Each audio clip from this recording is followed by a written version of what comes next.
اعوذ باللہ من الشیطان الرجیم بسم اللہ الرحمن الرحیم رب اشرح لی صدری ویسر لی امری واحلل عقدۃ من لسانی یفقہوا قولی اللہم فقہنا فی الدین رب زدنی علما۔ اللہ تبارک و تعالیٰ تمام امت مسلمہ کو ہمیشہ ایمان صحت سکون اور اخلاق کی بہترین حالت میں رکھیں، آمین۔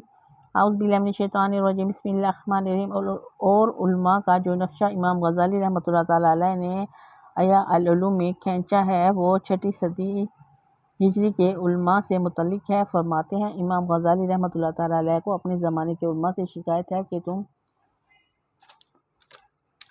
چھلنی کے مانند ہو جس سے باریک اور عمدہ آٹا نکل جاتا ہے اور چھان اس کے اندر رہ جاتا ہے، مگر آج کے علماء الا ماشاء اللہ کی حالت یہ ہے کہ وہ اس موٹی چھلنی کی مانند ہیں جس سے چھان بھی خارج ہوتا رہتا ہے اور وہی حصہ چھلنی کے اندر رہ جاتا ہے جو سب سے زیادہ ردی اور بیکار ہو۔ اسی طرح ان کے منہ سے اگر کبھی کبھار حکمت کی ایک آدھ بات نکلتی ہے تو اس کے ساتھ 10 باتیں ایسی بھی نکلتی ہیں جو تہذیب اور شرافت کا ماتم کرتی ہوئی فضا میں پھیل جاتی ہیں۔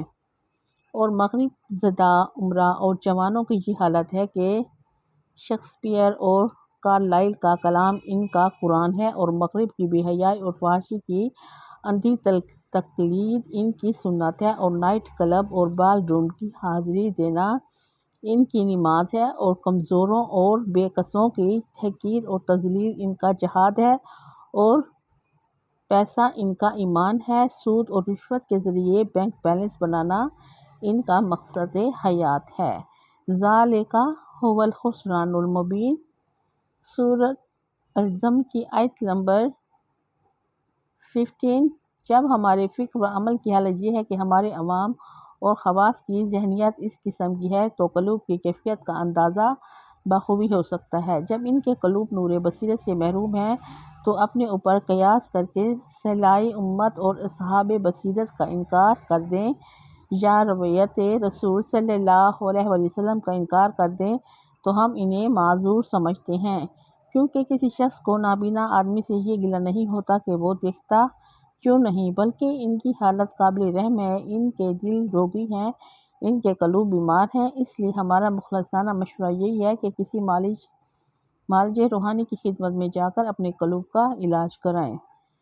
دل بینا بھی کر خدا سے طلب، آنکھ کا نور دل کا نور نہیں۔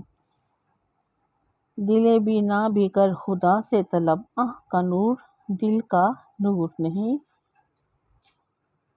خرق عادت اور اہل السنت والجماعت کا مسلک بطور کرامت اور عادت کے خلاف جن چیزوں کا ظہور ہوتا ہے خرق عادت کہلاتا ہے۔ معجزہ اور کرامت کا شمار خرق عادت میں ہوتا ہے۔ معجزہ منتقل ہو کر بطور کرامت ولی اللہ کے ہاتھ پر ظاہر ہوتا ہے۔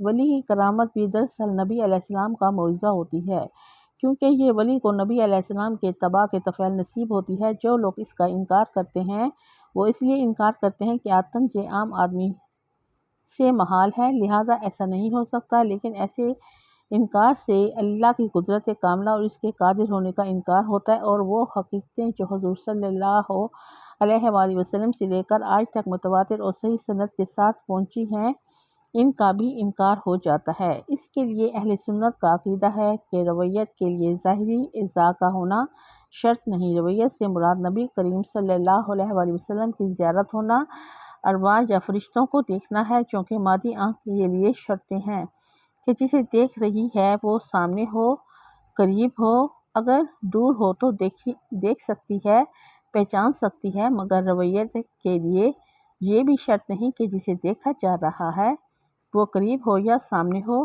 خرق عادت یا کرامت کے لیے ان شرائط کا ہونا ضروری نہیں۔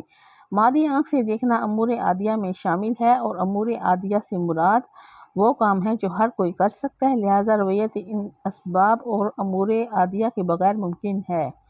اس لیے آخرت میں اللہ جل شانہ کا دیدار ہوگا اور اس کے لیے ظاہری آنکھ ضروری نہیں، جبکہ اہل بدعت جنہوں نے خلاف سنت بدعات ایجاد کی ہیں وہ اسے امور عادی میں سمجھتے ہیں کہ ہر کوئی ایسا کر سکتا ہے۔